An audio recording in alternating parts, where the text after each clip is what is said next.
আসসালামু আলাইকুম গাইস, আল্লাহর নাম নিয়ে বেরিয়ে পড়লাম রাস্তায়। আর আপনারা জানেন আজকে আমরা মনি পার্কে যাচ্ছি, আর রাকিব ভাইয়ের 1 মিলিয়ন লাইক উপলক্ষে আমরা কেক কাটবো। আর আমার সাথে আমার ক্যামেরাম্যান আর আমি সহ রাস্তায় হাঁটতে চলেছি। আর আপনারা একটা জিনিস শুনলে অবাক হবেন, আসলে রাস্তায় চলাফেরা করার অভিজ্ঞতা আমার একদমই কম। আসলে আমি সবসময় ঘরের মধ্যে থাকতেই স্বাচ্ছন্দ্য বোধ করি। এর মধ্যে চলে আসলাম ভেড়ামারা। তো দেখতেই পারছেন কত লোক। আসলে গাইজ এভাবে লোকের সাথে আমার দেখাই হয় না, মনের মধ্যে অনেক একটা খুশি খুশি ভাব লাগতেছে।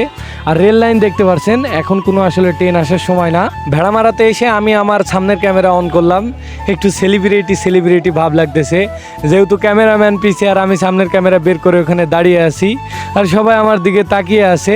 এইদিকে আবারও আমরা চলে গেলাম মনি পার্কের দিকে। এখানে আর টাইম নষ্ট করা যাবে না। রাকিব ভাই অলরেডি আমাকে কয়েকবার ফোন দিয়েছে, অর্থাৎ পার্কে গেলে জানি একটু বকাবকি করে নাকি। যাই হোক, আমাকে 8টা বাজে পৌঁছানোর কথা ছিল, স্টিল এখানেই বেজে গেছে 10টার উপরে। তো যাই হোক, আমরা টাইম নষ্ট না করে চলে যাচ্ছি পার্কের দিকে। আর গাইজ, রাস্তাটার কথা কি বলবো, অনেক সুন্দর অনেক। আর ওই যে সামনে যে গোল চক্করটা দেখতে পাবেন আপনারা, এই গোল চক্করটা তো আমার আরও ভালো লাগে। সামনে যে গোল চক্করটা দেখছেন, এইটা আমার সব থেকে একটা প্রিয় জায়গা বলতে পারেন।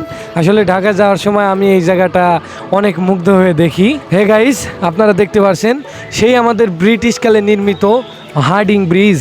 আর এর নিচ দিয়ে মূলত আমাদের যেতে হয় মনি পার্কে। ওখানে রাকিব ভাই সহ আবির ভাইও আমাদের জন্য অপেক্ষা করছে। তো চলেন গাইস, সরাসরি পার্কে গিয়ে দেখা হবে।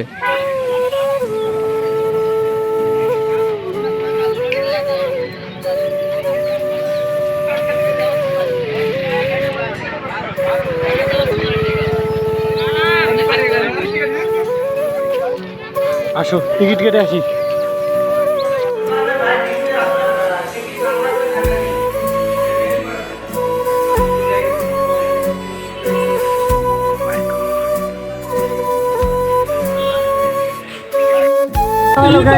আসসালামু আলাইকুম। তো রাকিব ভাই আমাদের ভেড়ামারা মনি পার্কে আসতে বলছিল, দেন আমরা এখানে চলে আসছি। তো এইদিকে মানে আমাদের ফ্রেন্ড সার্কেল বা কুষ্টিয়ার যারা টিকটকার মোটামুটি তারা সবাই আসে। ভাই আপনার টিকটক আইডির নামটা কি? এটা নিক নেম না আইডি নেম, মানে নিক নেম কুষ্টিয়ার ভয়েস কিং। তো যাই হোক ভাই, আপনি কি তো দেখতে পান, আপনি কি বিষয়টা জানেন আপনি? তো আমাদের ভাইয়া আছে পাশে, আমাদের বড় ভাইয়া যাকে বলে। তো ভাইয়া কেমন আছেন? তো ভাইয়া এখানে আসতে পেরে আপনার অনুভূতি কেমন? তো ভাই আপনি কি টিকটক করেন নাকি? তো আপনাদের উদ্দেশ্যে বলছি না, কিন্তু একজন বড় টিকটকার। তো ভাই আপনার টিকটক আইডির নামটা কি, ইউজার নেমটা একটু বলবেন? কুষ্টিয়ার ভয়েস কিং। তো যাই হোক ভাই, আচ্ছা, অর্থাৎ ভাইয়া বলতে চাচ্ছে যে কেকের অনুষ্ঠান যার জন্য আমরা আসছি, এটা চালু করে করা হোক। ভাই আপনার সাথে আমি ঘিরে লাগছে। তো অতি আকাঙ্ক্ষিত আমাদের সেই পরিচিত রাকিব ভাইয়া। রাকিব ভাই আসসালামু আলাইকুম।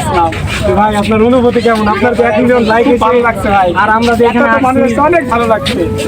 রাকিব ভাই আপনার ফ্যান ফলোয়ারদের উদ্দেশ্যে কিছু বলে দেন। হ্যাঁ, আমার ফ্যান ফলোয়ারদের উদ্দেশ্যে বলতেছি, সবাইকে আমি অনেক ভালোবাসি। যারা যারা আসছো তাদেরকেও ভালোবাসি, আর যারা আসো নাই তাদেরকে অনেক মিস করতেছি। তো আসলে আপনারা আসলেই ভালো করতেন। আসলে এখানে আমরা যারা যারা মোটামুটি আছি তারা খুব এনজয় করতে। গাইস আসসালামু আলাইকুম। তো দেখ ভাই, একটু সাইড দিলে খুঁজে দাম, একটু সাইড দেন, একটু সাইড দেন। এই মনিকে ডাক দে। তো আসসালামু আলাইকুম গাইস। মনিকে ডাক দে। তো রাকিব ভাইয়ের 1 মিলিয়ন লাইক উপলক্ষে আমরা মনি পার্কে আসছিলাম। এই জায়গায় মোটামুটি আমরা অনেক এনজয় করছি। গালের অবস্থা দেখলেই বুঝতে পারতেছেন, খাদকের দল, মানে যেমনে মানে কেক হামলা করছে আমার পুরে। যাই হোক ভাই, আমি হচ্ছে রাকিব ভাইকে একটা গিফট দিলাম। এটার মধ্যে কি আছে, রাকিব ভাই আপনাদের ওনার যে আর কি টিকটক অ্যাকাউন্ট আছে ওইটাই পোস্ট করা হবে, দেখানো হবে যে আমি কি দিছি। মানে এক একটা রাসেল ভাইপার 50,000 টাকা। আমার কাছে রাসেল ভাইপার না, আমার কাছে রাকিব ভাইপার আছে। কেউ কিনতে চাইলে কমেন্ট বক্সে জানাই। এই বয়সে মাইয়া লোকের জ্বলন্ত আগুন, রাজা বলে মজা দ্বিগুণ, মরিচ পাকলে ঝাল, বন্ধু মাছ দরটা,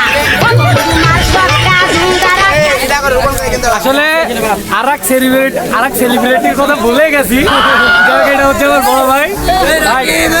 কিছু বলেন? ইনশাল্লাহ ভাইকে সবাই সাপোর্ট করবেন আর লাইক কমেন্ট শেয়ার করবেন। আপু এবার ভালো মনে হয় ডেট ওভার করে ঠিক আছে এদের জ্বালায় কিছু শোনা যাচ্ছে না। তো গাইজ আমি নতুন ইন্টারভিউর চাকরি নিছি, তো আমরা আপুর কাছ থেকে ডাইরেক্টলি ইন্টারভিউ নিতে যাচ্ছি।